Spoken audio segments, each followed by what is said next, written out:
As you know, we're talking about working in children's book publishing. And let's see, I've got there we go. So a few things about getting started. So before you actually apply to any jobs, one of the biggest things is to just keep reading children's books, because the more kind of up to date you are about what books are out there, the more impressive you will be in an interview. And probably the best way to do that is to stay up to date on the best books of the year and whatever books got awards. Whenever you are reading a book, pay attention to who the publisher is, because when you do go and apply for a job, it'll be useful for you to be able to. So if you keep a log of the books that you've been reading, it'll be great if you can just sort of look down a column and see what books you've read that publisher published. Because again, in an interview, if you can talk about those books, and this is of course talking about if you're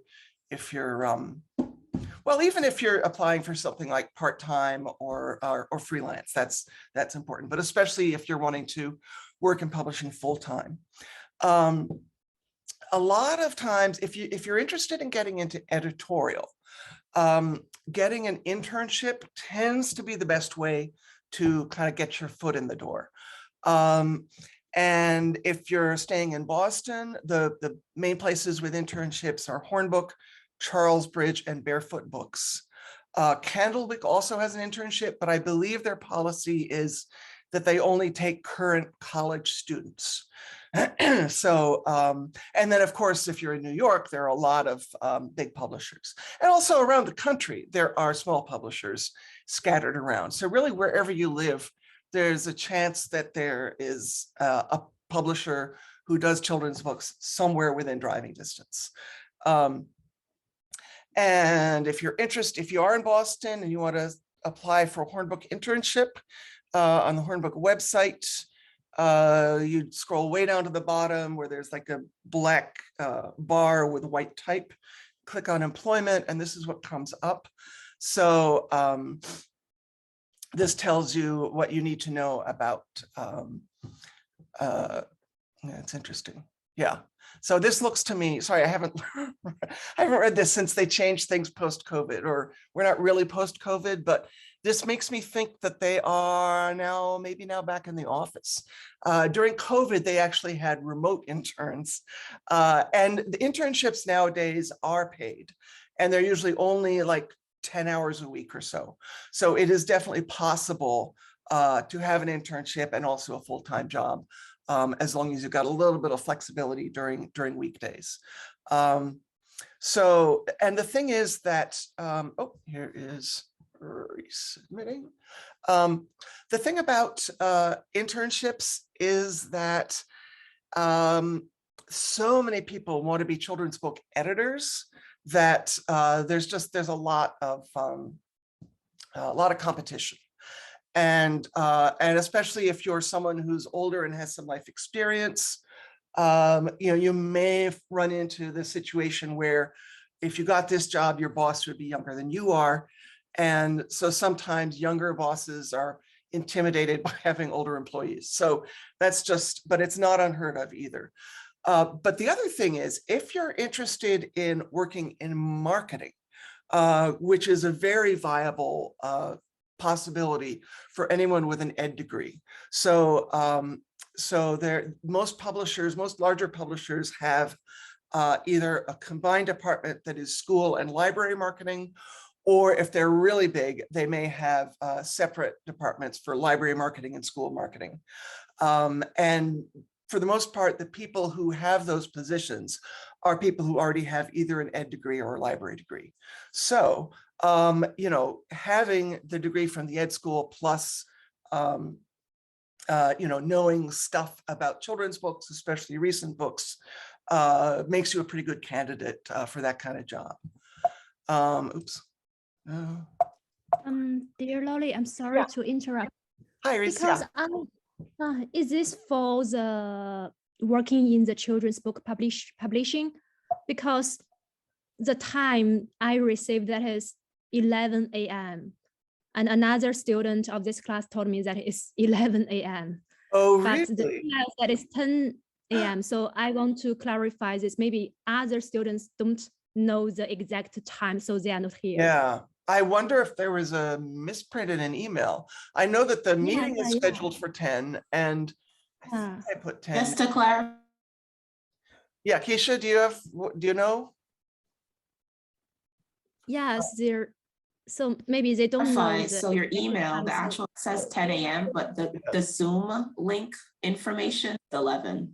So I just assumed Oh, I boy. came at 10, but I get. Well, I might be doing this But twice. your That's all right. email itself said 10 a.m. Okay, so I'll go ahead this time, and when we did the one for reviewing, it only took about 20 minutes. So I'm happy to do it again at 11. So, Okay. so yeah. So again, my fault. So yeah. So and we are recording this one. I may record the other one too and see which one came out better. So Reese, we're talking about oh crap. So for some reason, oh, there we go. Where are we? Yeah, so you'll be able to catch up on the recording about getting started. And there are a couple of possibilities. One is doing freelance work, and the other is getting a full-time job. And so if you want to get a full-time job in editorial, I recommend trying to get an internship. If you want to work in school or library marketing, that kind of job you're already really qualified for because you with an ed degree. So again, this is just the link for the internships at the Hornbook, because those are the ones I know the most about. And they're generally 10 hours a week.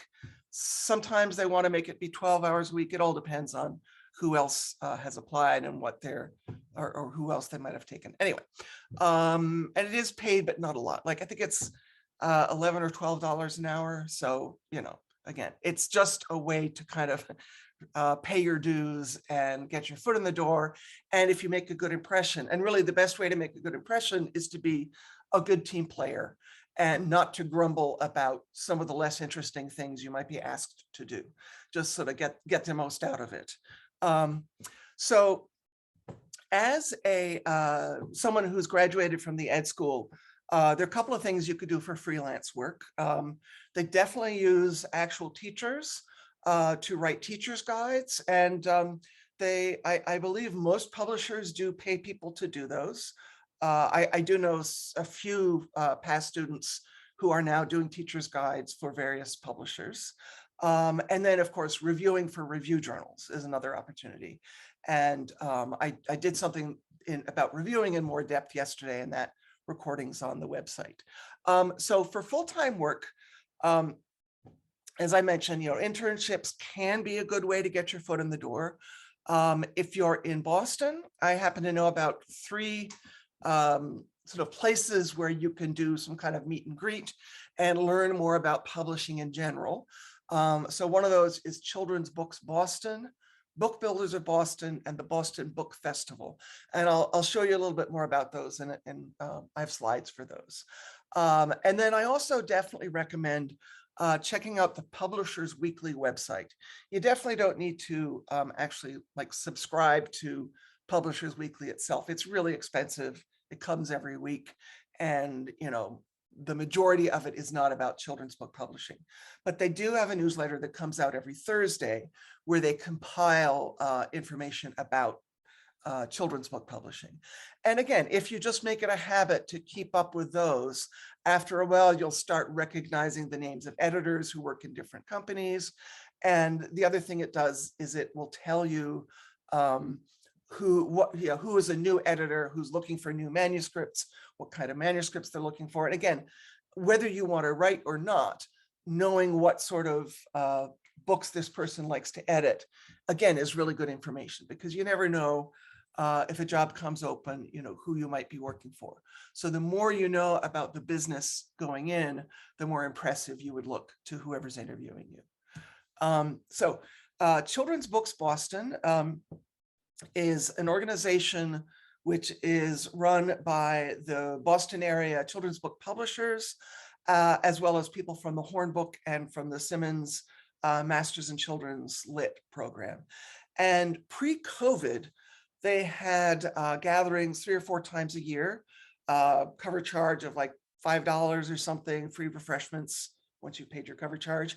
And it's part social, and then there's always some sort of panel discussion or something. Sometimes it's a visiting author or illustrator. More often it's a local editor or something like that. So that's one, again, if you're in Boston. And in New York, of course, there are similar things. I just don't know as much about them. But it's pretty easy in New York to find that information online. And because there are more people in children's book publishing in New York, there's actually a more active social scene. So there are, like, weekly gatherings in pubs and things like that. So again, it never hurts to just get to know a few people and talk to them. And maybe you could set up an informational interview if there are no actual jobs open, etc. Book Builders of Boston. This is not specifically children's books, but it's generally about publishing and how it works. And again, pre-COVID, they used to have meetings every few months. And usually there would be someone who works in some aspect of publishing. So it might be someone in rights and permissions. It might be someone in book production or book design. But again, it's a nice way to get an overview of what happens in a publishing company. Book Builders, if you go to their website, they haven't updated it since March 2020, but their Facebook page has been updated in the meantime. And again, for all of these organizations, I get the feeling that they're on the verge of going back to having in-person meetings. And then the Boston Book Festival. And again, of course, there are New York book festivals as well. Boston Book Festival has not met in COVID, but I know for sure that they're working on their next book festival. In fact, I have a meeting with their director on Monday, and I'll find out then more about when it will be and stuff. She's talking to a lot of people to pick their brain about who they might get as speakers. And again, Boston Book Festival, if the weather's good, they have it outdoors. It's a great place. People bring kids. And there are a lot of booths with people giving away free stuff, maybe even some free books. Like Keisha scored a free book just at the library earlier. So there, chances are that those came in maybe because the library was sent a bunch of them ahead of the author coming to speak. So yeah, so Reese, are you in Cambridge? No, I'm in China. Oh, shoot. Well, that's a little too far to go then. All right. Sorry about that. Okay, never mind. We do want to spread the word, Keisha, for people who are in Boston about, and especially that they've got Rita Williams Garcia coming to speak, because she's terrific. Anyway, and then I mentioned Publishers Weekly. Here's their website. I've already, in this screenshot, I've already clicked on the children's tab, which is, of course, generally what you're looking for. So this gives you an idea. There's a little bit of everything. There's always something, there's stuff on here about children's books. But if you subscribe to their newsletter, Children's Bookshelf, one of the things that is a feature in this newsletter is jobs that have come open in children's book publishing. And these are from around the US. Book Builders used to be the best place to look on their website to see about jobs in publishing in Boston. But, again, I said their website just hasn't been updated even with that stuff recently. So I hope they've made it through COVID and are planning to come back in full force. And obviously I want to get questions from you all, because I'm sure you have specifics. But if you are applying for a specific job in publishing, let me know, and it might be a good idea to mention my name and use me as a reference. So I don't know everyone in the field, but for anyone I do, there's certain publishers I kind of go way back with for various reasons, mostly having to do with working with them on some hornbook project. So definitely feel free to use me as a reference, and do use my Gmail email address, and there's my mobile number down there too.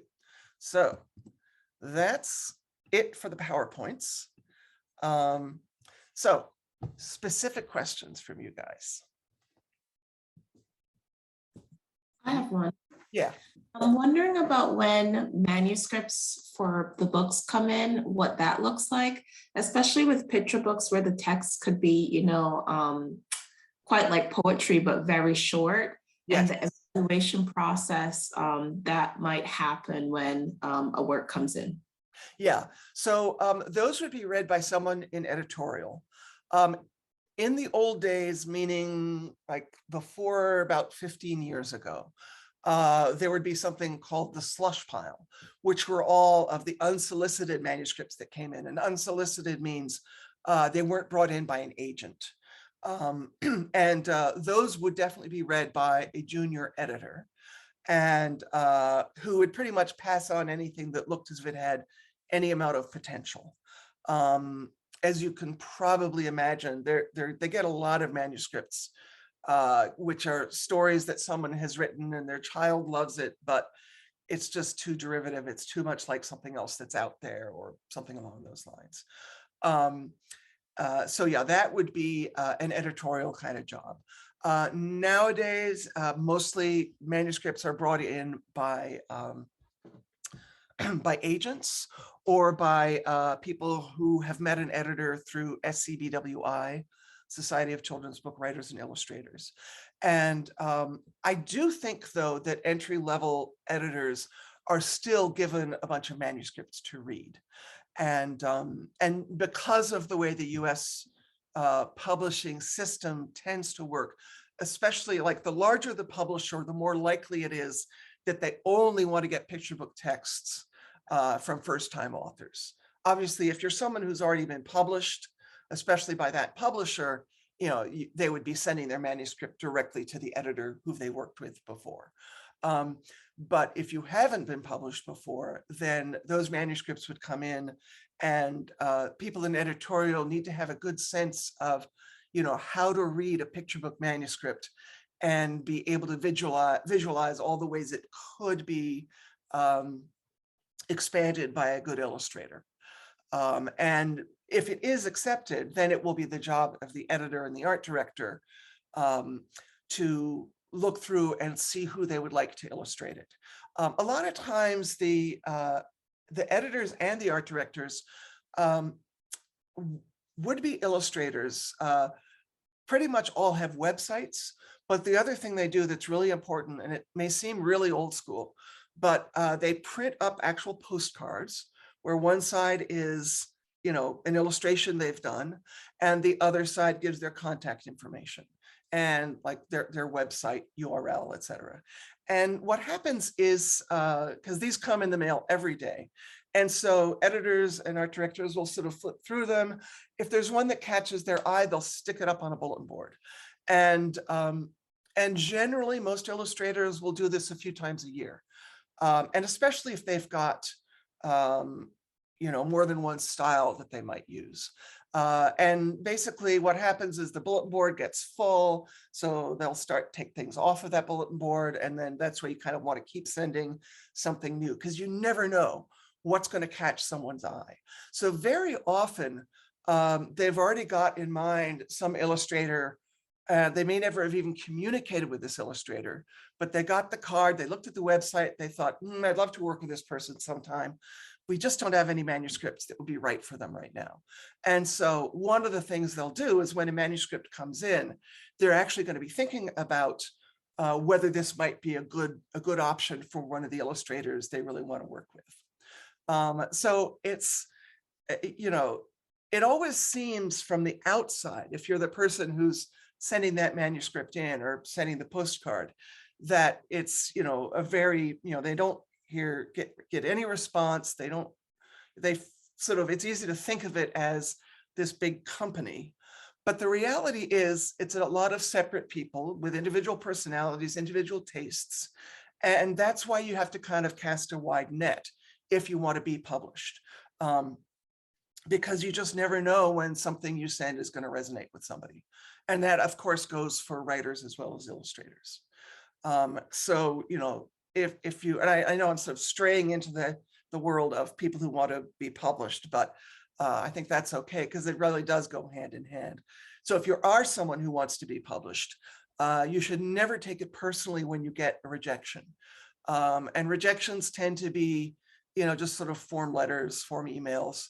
But all that really meant was this manuscript or this thing that you sent them didn't resonate with an individual within that company, but it's very possible that it will resonate with someone in a different company.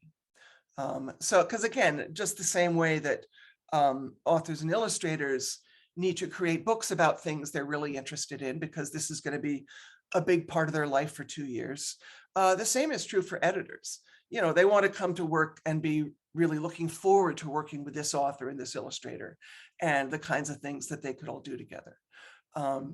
So yeah, it's more than just, would this make a really great book? It's also, would this be a book that I really want to work on?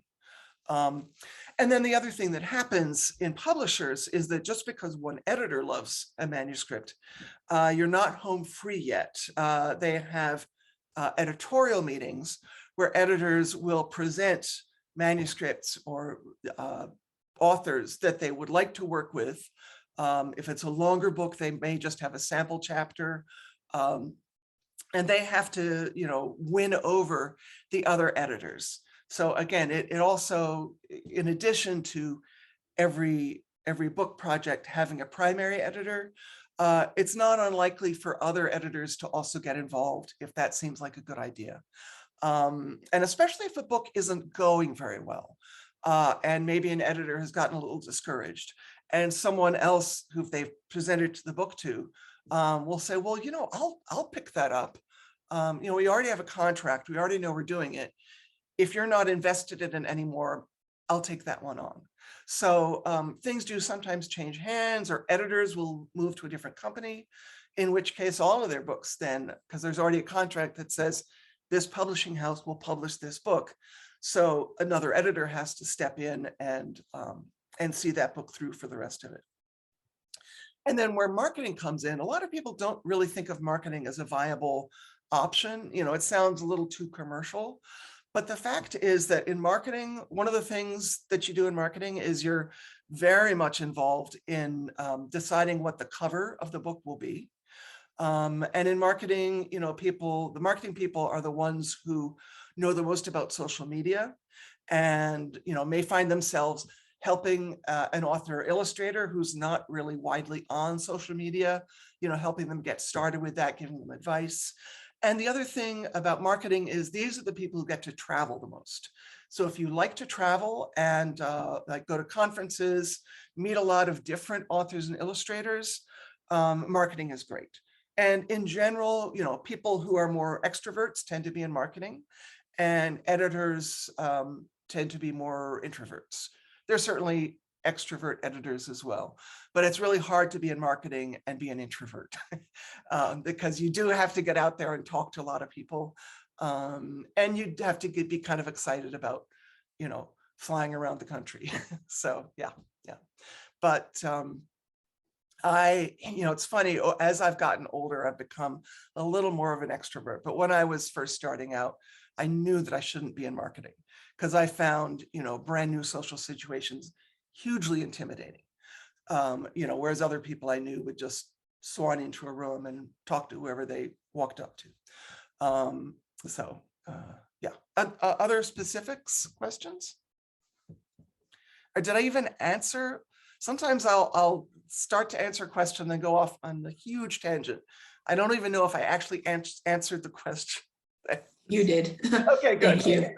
And I actually have another question, if that's okay. Yeah. Mm-hmm. So this is pretty much about how you log your books and recall them so easily. For instance, when we were talking about the One Crazy Summer, I just showed you the title and you were able to recall all this stuff, and you have a huge pile of books behind you. As who's worked a lot in this industry and has to be very familiar with lots of different children's books. And you mentioned in the beginning, keeping a log of your books that you're reading. I was wondering if you could go into a little bit about that as someone who's now setting up a logging system. Yeah. So the fact is, I did not start out keeping a log. And, about 3 years into my working in publishing, I really wished that I had. But what I have found is that So first of all, my memory is very visual. So if you had just said, you know, this one summer, I mean, not this one summer. What's the title again? Sorry. Sorry, I think are you on? One mute? Crazy Summer. One Crazy Summer. Again, I might have gotten it mixed up with a book called This One Summer, but you actually held up the book and I recognized the cover. Or if you say Rita Williams Garcia, I immediately have a picture of her face. You know what I mean? So for me, that kind of thing, it just comes with time. But my guess is if someone were to mention the title of one of the books you read for your bibliography or for the class this year, you'd immediately remember that book, right? So that's really kind of how it works. In my experience, it just sort of happens. And what you do is you remember the books you love. I'm one of the people who doesn't think that just because you start reading a book, you have to finish reading it. So if I start reading a book and I haven't been grabbed in the first chapter, I'll usually put it down because life is short, you know, and I know there are a lot of books out there that I will love. And so I tend to remember the books that I love. And that means that, you know, of course, there are huge gaps in my knowledge. But, you know, Keisha, you lucked out because you're talking about someone who is a really good author and therefore I know her books. And, you know, if you work in the industry and you've never read anything by Rita Williams Garcia, you know, that's probably not a good thing. But she's also someone who's won awards. So again, in the industry, you pretty much want to read anything that has won big awards too, because it's the kind of thing people are going to be talking about. So it's the same way that, you know, if you're talking to a group of friends and they've all watched some TV show that you haven't watched yet, you sort of don't know what they're talking about. And so you think, oh, maybe I want to go watch that. And then next time you're able to, you know, talk about that show. Maybe you like it, maybe you don't, etc. So it tends to really happen kind of organically. But I did find that when I was first starting out, I didn't remember things as well as I did, you know, after time went on.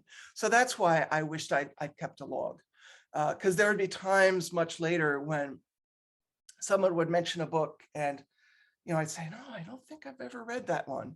And then they start to mention more details like, oh, yes, I read that like when I was first starting out in publishing, but I just kind of forgot that I had, because you know, well, one thing is when I was starting out, I was at the Hornbook, and in those days, we would get books to review, and the picture books would have like a jacket on them, but anything older than a picture book would just have a plain cover. So again, as someone who's visual, you know, I wouldn't necessarily remember what that was, you know, what that book was. I just remember little things about it. So again, that's why I think it's useful to keep a log. And then especially if you're interested in working for a specific publisher. So, you know, I lucked into first working at the Hornbook, where I got a sense of new books in general. And then I freelanced. And so, for instance, for a while, I was designing ads for Harcourt. And so every year Harcourt would send me these big boxes of every book they were going to publish. And I would get to say which books I'd be interested in doing ads for. So, you know, so the fact is I know a lot about Harcourt books that came out during those 7 years when I was freelancing. And same thing, I did work for William Morrow, so I know Morrow's books from that era. So I do have big gaps in my knowledge. It just may not look like it because I've lived for so long and I've read so many books now. So, yeah. Thank you. Yeah. Anything else? Actually, I have no specific questions. I'm just here to listen and to Okay, sounds good. feel good. So nice. Okay, we're good. We're good. So you came to the first show. I think I'm going to do another show at 11. So, all right. Is it okay if I ask one more question? Oh, yeah, absolutely. Okay, so, you know, you worked at Horn for some time and then you were freelancing, and these are both options you talked about in your beginning slides. Yes. I was wondering if you could talk a little bit about the difference between these two, you know, freelancing at many different places and working for one place. Mm-hmm. Well, working for one place, the biggest difference is someone pays your health insurance. You know, freelancing, those 7 years were really tricky for me. And I got very familiar with rice cakes as a meal, rice cakes and peanut butter, the cheapest meal you can get that's also somewhat nutritious. So, there were lean times and then times that weren't so lean. And some of the time I was freelancing, I also had contract jobs where I was going into an office every day. And the main reason I stopped freelancing is because my mom got really sick and I ended up moving out to where she lived because she had an option to be on hospice. So during that time, I basically let most of my clients go. And then after she died, I came back and a lot of the people I had steady work with, of course, had to find other freelancers to do that work. So, so at that point, I just thought, well, this is a chance for me to start over again. And I literally cobbled together some in-house freelance work, which was design work that had nothing to do with children's books. And then I got a very low paying job that I got to work at a daycare center every morning from 7 to 12. And then, about half the time at 12, I'd get on the T and go into this other publisher. They did medical publishing. So something I really knew nothing about, but I understood the software and the basics. And so I did that for 2 years.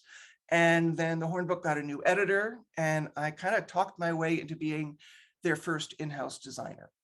And at the beginning, I was not working full-time. First, I was freelancing for the Horn Book, and then I was part-time with benefits. And then eventually I was full-time with benefits.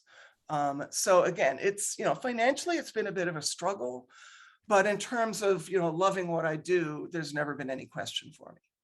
So, yeah. So that's the biggest difference.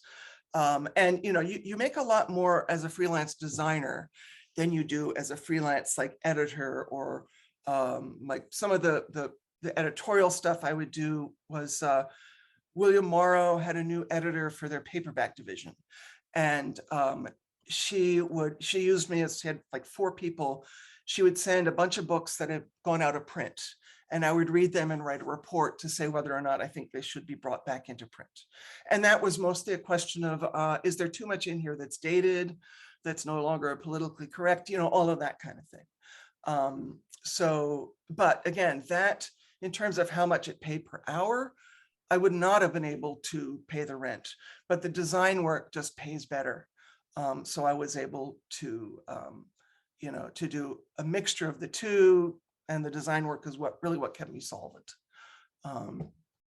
If I was only doing editorial freelance work, I would either have to be married to someone with a good job, or partner with someone, or stop doing that and find a full-time job that might not be quite as much what I love. So yeah. Another long answer for a short question. So. And I also want to say, if you do come up, find that you have additional questions, I'm going to be sending an email out probably sometime next week to sort of wrap everything up. But you're always welcome to meet with me one-on-one as well, to talk about specific things that you're interested in too. So, yeah. So, what time is it? We've still got 20 minutes before the next show. How are we doing? Any other questions? Yes. So the Sorry. I imagine gets, Reese, did you have one? Yeah, because it's already almost 11 p.m. in China. I have to go with my daughter. Yes, so yes. I'm sorry. I'm just sorry to interrupt. Lolly, No. do you have the recording of the last night's last recording? Because Yes. it's in the morning, early morning time, so I didn't get up I missed it. Yeah, it's on that same additional resources page on the Canvas site. Oh, okay. And it's embedded there. And it's also on YouTube. So if you ever want to go back to it, because the Canvas site will disappear at graduation, but the recording will still be there on YouTube. Okay, thank you very much, Molly. Okay. Sorry to interrupt. Not a problem. Bye. Okay. Bye-bye. So Keisha, yes. This will be my last question. Okay. I imagine a lot of books are coming into the Horn office or into a publisher's office all of the time. And I'm wondering what happens to those books after a while, because I'm sure space just runs out. So what do you do with books? So the Horn Book, so any review journal usually has some sort of an arrangement with some sort of a nonprofit that they like a lot. So the Hornbook uses two things. They use Globe Santa, which is, I don't know if you know about Globe Santa. It's basically the Hornbook sometimes works together with the Boston Globe. And so one of the things that we do with them and for them in exchange for their taking on most of the financial burden of the Boston Globe Hornbook Award is that we set aside certain books for them to, for their Globe Santa to give out to kids. And I believe the Globe Santa either goes around to specific schools, which are especially underfunded, or maybe like groups come in to meet Globe Santa, but each of the kids who comes in gets a book. So that's one thing that Hornbook does. And then the other is there's this sort of clearinghouse for the Boston Public Schools. And there are two school librarians who come in twice a year, and they take everything else that the Globe Santa didn't want.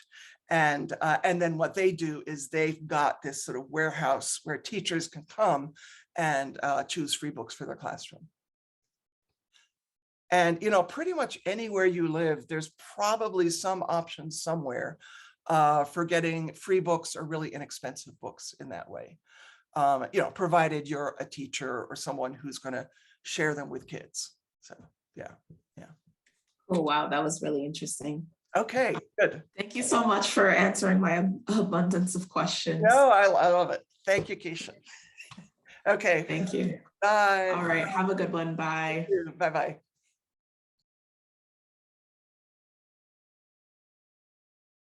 That's it for the presentation. And I am sure, oh, Maria, does the Hornbook hire internationally?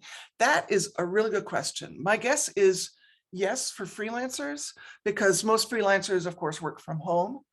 You know, you asked yesterday about reviewing, and I'm actually going to be talking to Alyssa at the Hornbook this afternoon, so I'll find out more about that.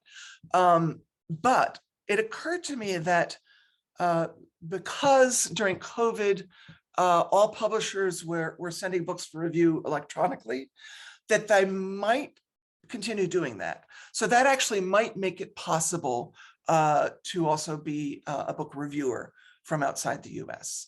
I think I wasn't thinking, you know, about the present day enough when we talked yesterday.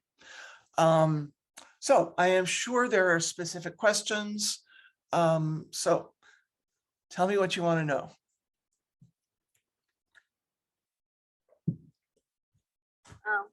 I'd like to ask about children's writing for children. Have you done any of that, or like how do you? Yeah, you know, I think I kind of skipped over.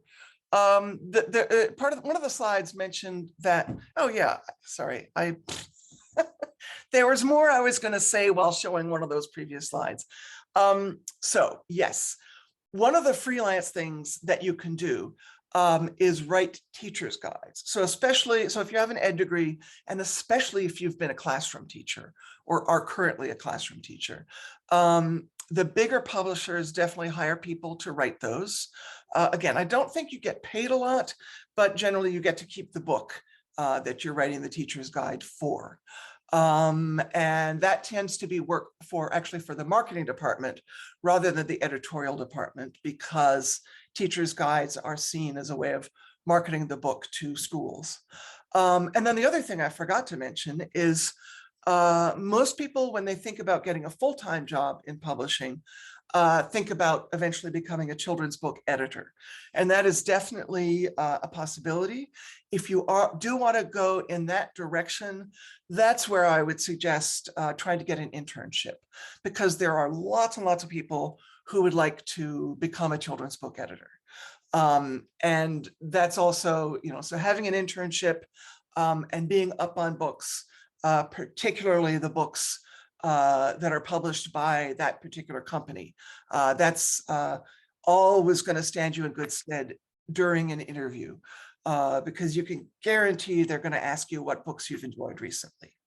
What a lot of people don't realize is that the marketing department is a place where most of the people working in marketing, so marketing is usually either called school and library marketing, or for really large publishers, sometimes they'll separate those departments. So there are some people for school marketing and others for library marketing. So most of the people in marketing, or at least a lot of them, have either an ed degree or a library degree. So if you're interested in marketing, I don't think you really need to go the internship route. So a little bit more about what happens in marketing. Generally, the people in marketing are, among other things, they're the ones who work the most on the covers for books. So again, it's an opportunity to work directly with an illustrator and also like the art editor, the editor. Marketing also travels more.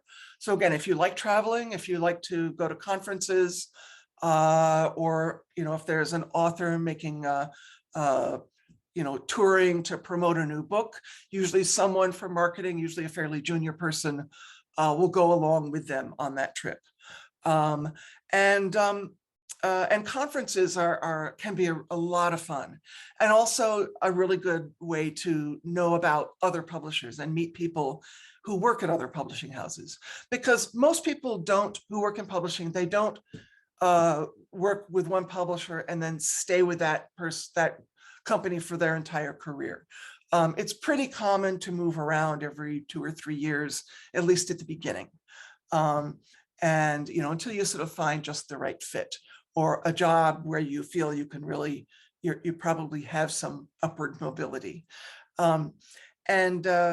Yeah, so in marketing, you have to have strong writing skills. Yeah, pretty much what I already mentioned. So yeah, so things like teacher's guides, totally freelance. You can definitely do that from outside the US. But obviously working, for a marketing department, you would need to be able to travel within the US. So yeah. And there are editors who work completely remotely from some other part of the country, but that's usually not until they've already been working for quite a while. So there'll be someone who, like I know someone who worked for Houghton, and then she got married. She was still working for Houghton, and then her husband was transferred to Minneapolis, and she'd become successful enough that they let her continue the same job, but just working for Minneapolis. So those are possibilities as well. More questions? When you talk about freelance work, writing teacher's guides, do they generally just assign you something, or are you given some sort of choice in what you want to work on? It would usually be an assignment. And what they would probably be doing is you'd be writing teacher guides for books that aren't actually published yet. So what they want is when the book comes out, that's part of what they want to do. If it's a book they think would work especially well in schools, it's helpful for them to have a teacher's guide as well. Now, we all know that, a really good teacher can take a book and figure out how to use it in the classroom. But, for teachers who are just starting out or maybe don't feel as confident, or who have a principal who sort of wants them to show exactly what they're going to do with this book, having a teacher's guide can be really useful. Yeah. More questions?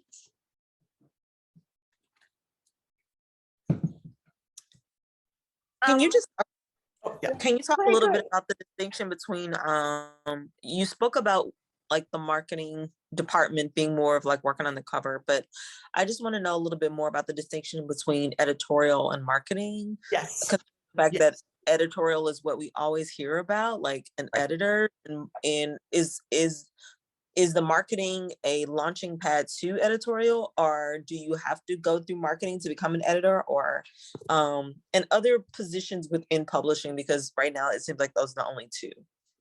Yes. So, of course, those are the ones I know the most about. But definitely, yes.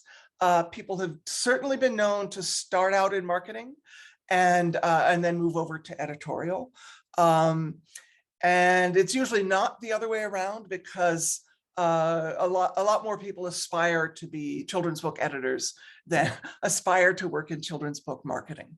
But especially if you're someone who is an extrovert, you know, marketing is a good option. So the basics to start out with are that in editorial, you're working with books before they're published. So you're seeing them through from the very beginning.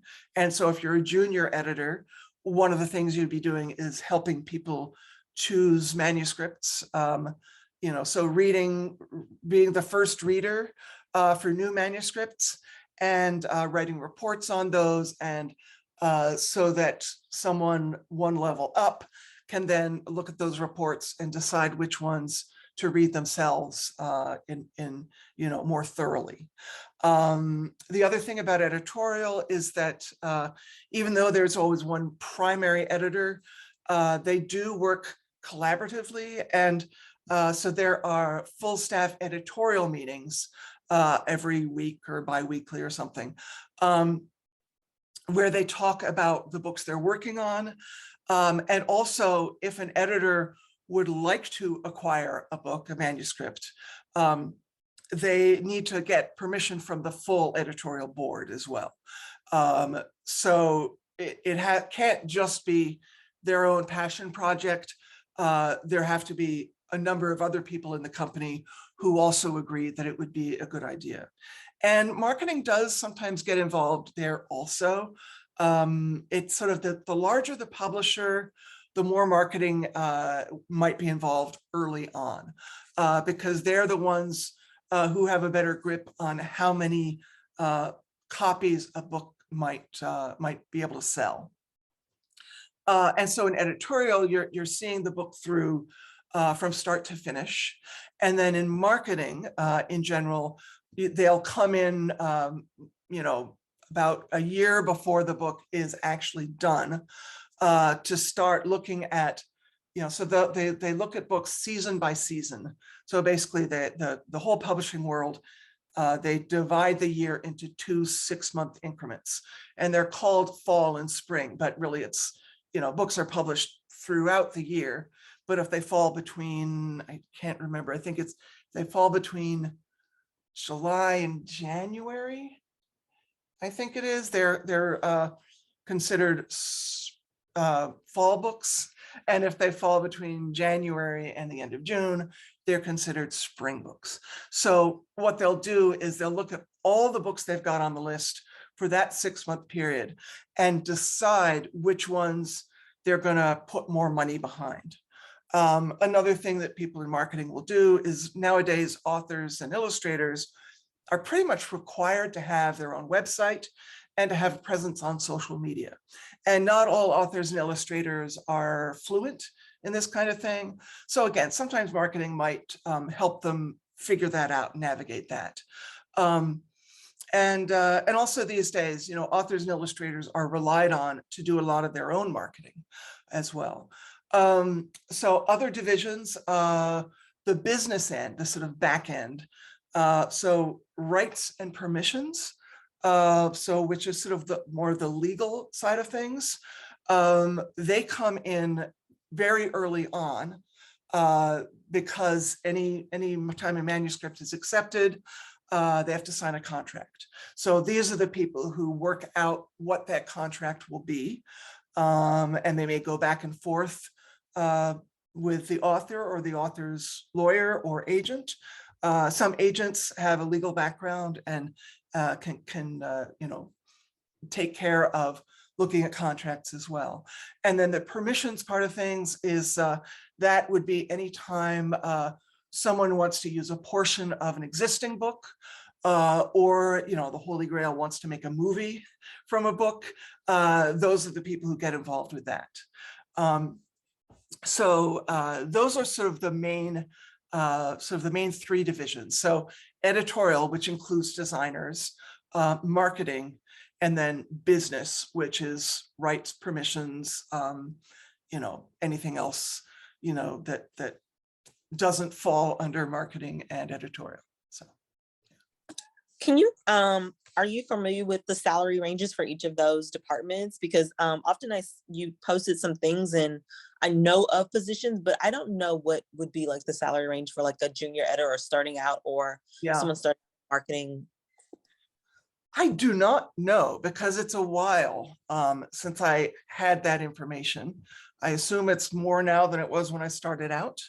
But it's also true that if you look at the salary of someone with the same job who works in publishing books for adults, you can probably take off about 10% if you're working with children's books. It just doesn't pay as much. But it also depends on the publisher.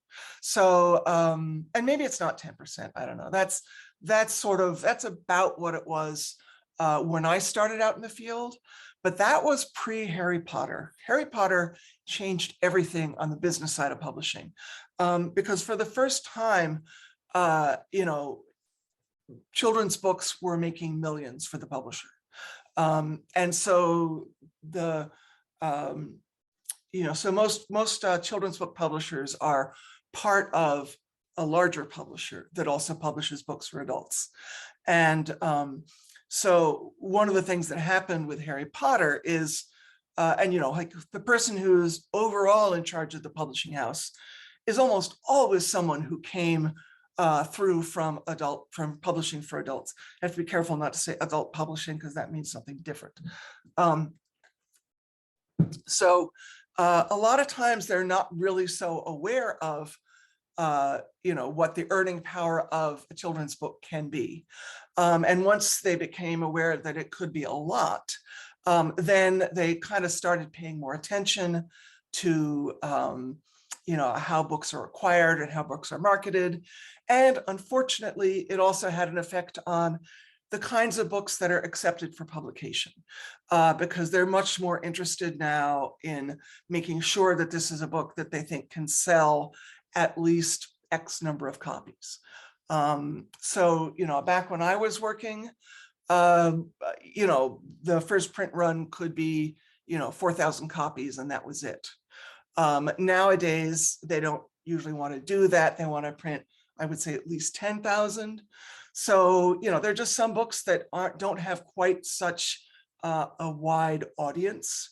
And that's really sad, because that's in fact one of the reasons why, personally, I think it's one of the reasons why some of the good steps that had been taking place like in the 80s and early 90s about creating books that had more children's books that had more characters of color, that sort of took a step back because they're looking at the percentage of the population. And there are some really awful things going on. For instance, there are kind of some now infamous situations where a book about, say, an African-American character would have on the cover an image of someone who's white.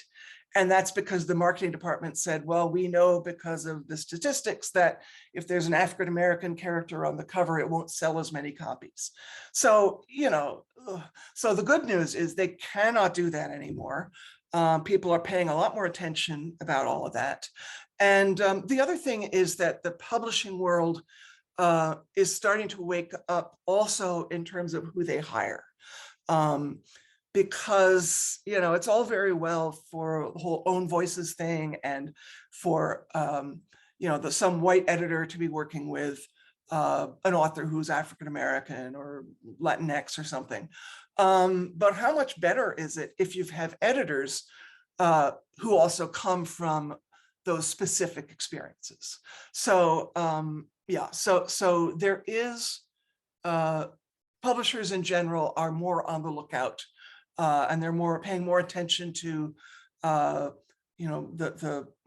racial makeup of the people who work for the companies as well.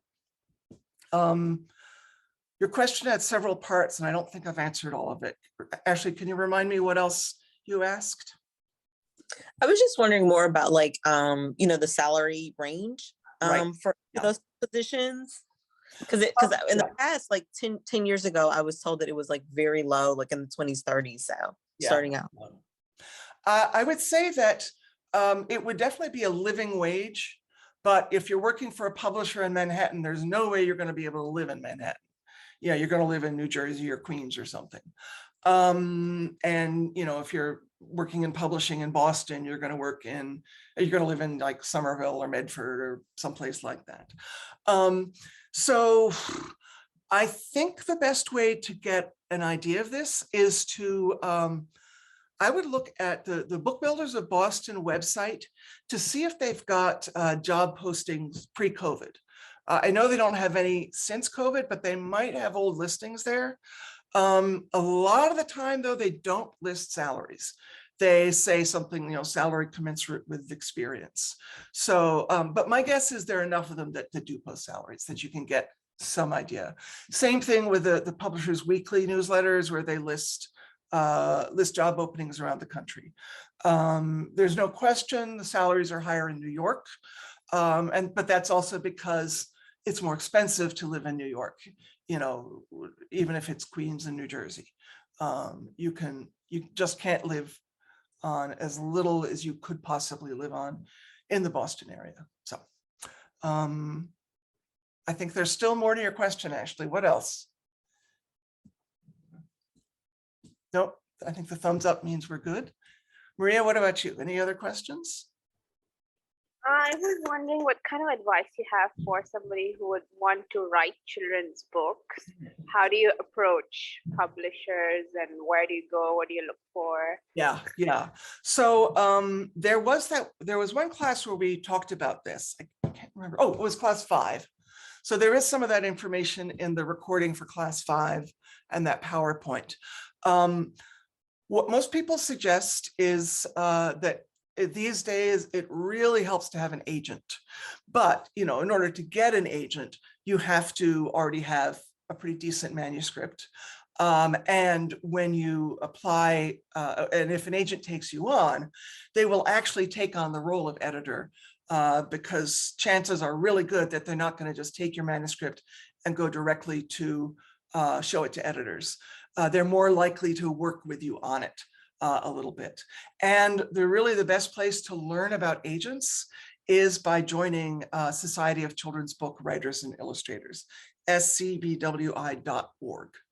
And one of the things that, the biggest thing there is that, so there's so many agents out there, but someone who is a really good agent for books for adults probably does not understand that the children's book publishing world is really different.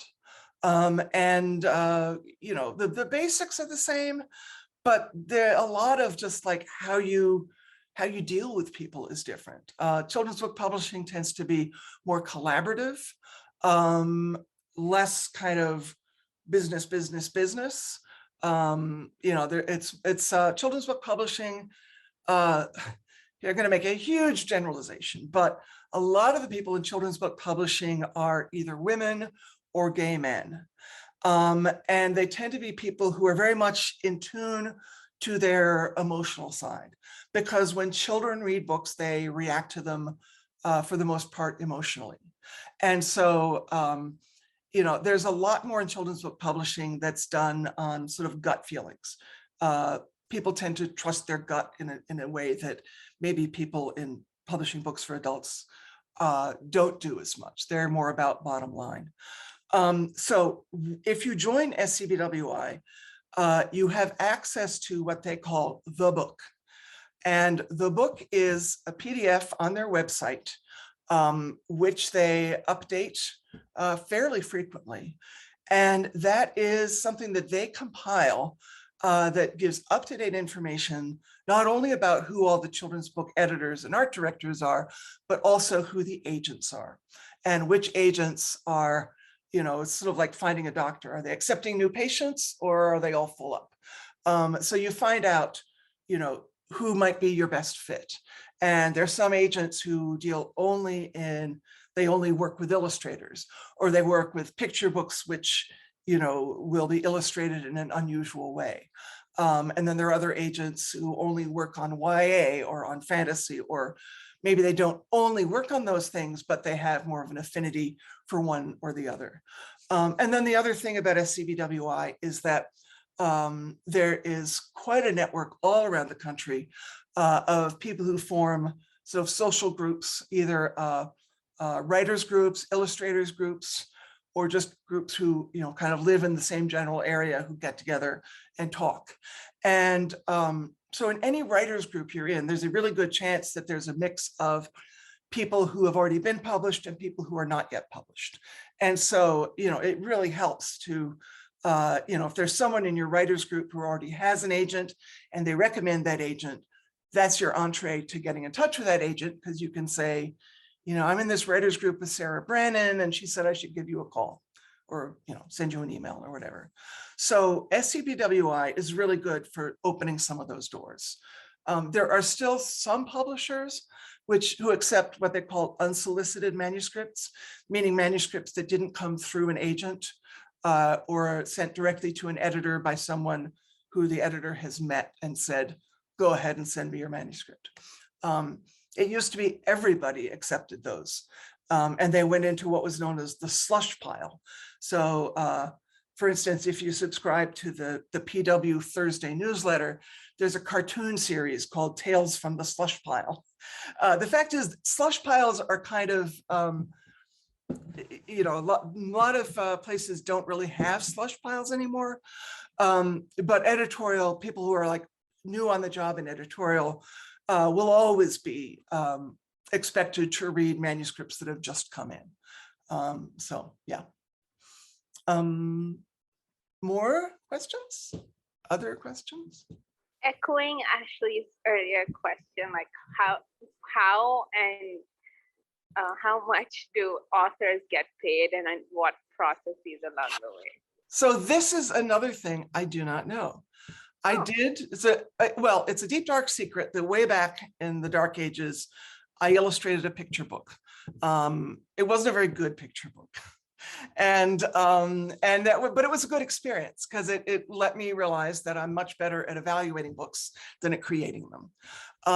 So back then there was an author and an illustrator. So there's an advance. So when you have your contract, you get an advance, which is half the money you're going to get. And then you get the remainder of what you're getting on your contract once the book is actually published. And this was back in the late 80s. And the full amount was $5,000. So that was split in half. So $2,500 to the author, $2,500 to the illustrator. So I got $1,125 when I signed my contract, which seemed like a huge amount of money. I actually was able to go buy a coffee table, which, you know, up to that point, all my furniture was hand-me-downs, you know. But yeah, so whatever that equivalent is in 2022 might be a good ballpark, but I don't know. When you read PW, mostly what they'll report on is people whose book has been accepted and they got an especially high advance. So, you know, but that is the exception rather than the rule. But again, if you join SCBWI, there are going to be a lot of people who can answer that question for you better than I can. So. Oh, and if you join as a student, I believe there's like a somewhat discounted rate if you're a student. So just to put that out there. More questions? Well, I have a question not really related to children's publishing. So if Ashley does, then because we might go off on a tangent then. Okay, Ashley, do you have more questions? My only last question is, can you talk a little bit about the length of the process? Because I know Marie is asking a couple questions about being an author. So I just wanted to know like the time frame for submitting manuscript and then the whole process. Is it a year? Is it 6 months? How long does that take? Rule of thumb from signing the contract to the book being published is usually 2 years. And that would be if it's an illustrated book. Because what they tend to do is first they'll work on the manuscript and then it will go to the illustrator. And of course, the illustrator needs time to make all those illustrations, And just like the author, they'll send in illustrations and then get feedback and probably have to redo some of them. Obviously you do hear about books. There are sometimes books that are responding to a particularly current event, which have been known to be like rushed out in 3 months or something. But that would be a book that's probably not illustrated, et cetera, et cetera. So usually publishers start working 2 years ahead. And when you sign the contract, you know when the book is scheduled for. And sometimes it's, a year or a year and a half. Sarah Brannan's first book, I think they only gave her 9 months or something, but that is considered kind of unprofessional to make the deadline that short. So, excuse me. Yeah, so most people talk about it as a 2-year process. Yeah. To add to that Lolly. question, Yeah, I think Ashley has a follow-up. Yeah. Thanks, Lolly. I appreciate it. Is that I was it for you? Or you might think of something else. We'll go on to Maria's question. no, All right. I was just going to add to that. So if it takes that long, do authors generally work on like multiple manuscripts at the same time? Mhm. Yes, so kind of rule of thumb is that most publishers don't want to have more than 1 book from a particular author per list. And list means those 6-month periods. So you could potentially do 2 books in 1 year for the same publisher. But what most authors will do is, if they're really counting on this to earn their living, they'll be working with more than 1 publisher at the same time. And it's the getting started that really takes the most time, because there are a lot of publishers who do not take what they call multiple submissions. And that doesn't mean that you're submitting more than 1 book to the publisher. It means that you're submitting this book to this publisher, and before you hear back from them, you're going to submit it to another publisher as well. And editors are notoriously slow at given the time they take to read a manuscript. So again, what I do remember from talking to people in writers groups is that if you've sent in a manuscript and you haven't heard anything, you should probably wait at least 2 months, but more likely 4 months before you send an email that's like a nudge to say, I haven't heard anything from you yet. Can you tell me, are you still considering this? Of course, until you got a rejection, that they are still there's still potentially a chance that your book could be published. So the problem is that if you've only got 1 book manuscript in the works, that in itself can take, it'll be at 1 publisher for 4 months and then at another publisher for 4 months. So again, that takes a while. So it's another reason why agents also, may encourage you to have more than 1 manuscript ready when they take you on. And if it's something like an easy reader, those are almost always in series, or a chapter book for younger ages, like late elementary. Very often they want those books to be in a series.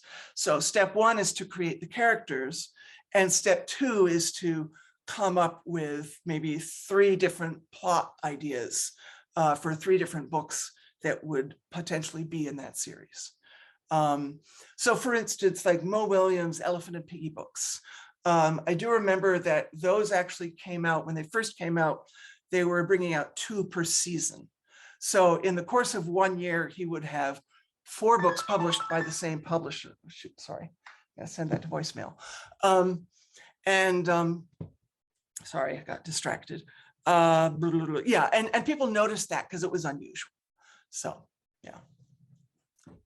Okay, more, or did I answer the full question? That's something. Anything else? Yes, I mean, the question was about multiple manuscripts at the same time. Oh, okay, yeah, Yeah. yep, good, yeah. Okay. So what other question not related to children's publishing is about children's literature programs. Yeah. Yeah, so I know you've taught at one place, but when you look for those, there are very few that show up in the search for like masters in children's literature, etc. So A, why is that? And B, like, what do you recommend? It's a pretty recent thing. So again, I got my master's late 80s, early 90s. And at that time, Simmons was the only place anywhere that you could get a master's in children's lit. I think the next one was Roehampton in England. And now there are more places in the US, around the US, and also places in other parts of the world. I do think that more and more, some of these programs are going to accept online only students. I can't imagine they're not going in that direction, because I do think that is the future. University of Phoenix got all this, like, people were dissing it all over the place. But honestly, how can that not be the future, right? So yeah, there are some programs, and there are a lot more MFA programs. So masters in writing for children. Yeah, and I do know that those tend to be, for the most part, those are remote, and then they want you to be on campus maybe for 2 weekends during the course of the time that you're doing this. So, and the people who teach in those programs are usually either well-known editors or well-known authors. And, so you end up having one person who's your mentor throughout the program, sort of like having your faculty advisor. But they end up being, even though you're taking classes maybe from several different people, there'll be one person who is your main sort of editor, basically. Yeah.